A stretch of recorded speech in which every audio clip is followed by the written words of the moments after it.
Welcome to Ness Beach on a lovely day. In the 11th of January 1875, a carcass of a blue whale was dragged ashore here. It had been found floating a little way out, and it was inspected by the Exeter Archaeological or Naturalist Societies, and some bones were removed and donated to the museum. Blue whales are big. They can grow to 98 feet in length and weigh 199 tonnes, and they're thought to be the largest animal ever known to have existed. The female one found on Ness Beach was 50 feet 6 inches long and had choked feeding on sprats and pilchards. Normally they're a krill feeder. They migrate between summer feeding grounds near the poles and winter breeding grounds in the tropics. Finding a whole carcass is rare.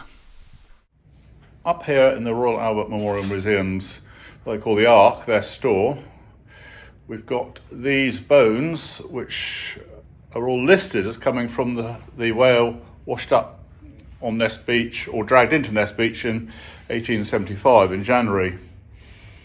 And that's all listed there. There are a few more bones there, but we think they just look different, the way they've been preserved, whatever.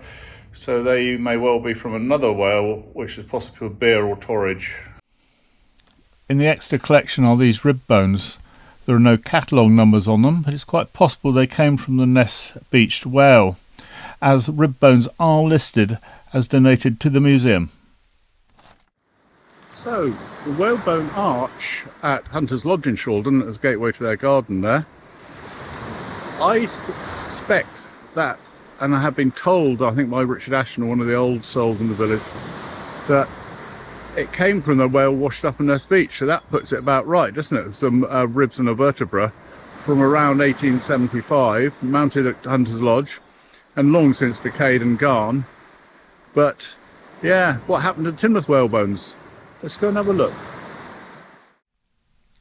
Teignmouth used to have 3 sets of whalebones. The one most people will recognise was the arch that used to be at the northern end of Old Maid's Walk by the railway.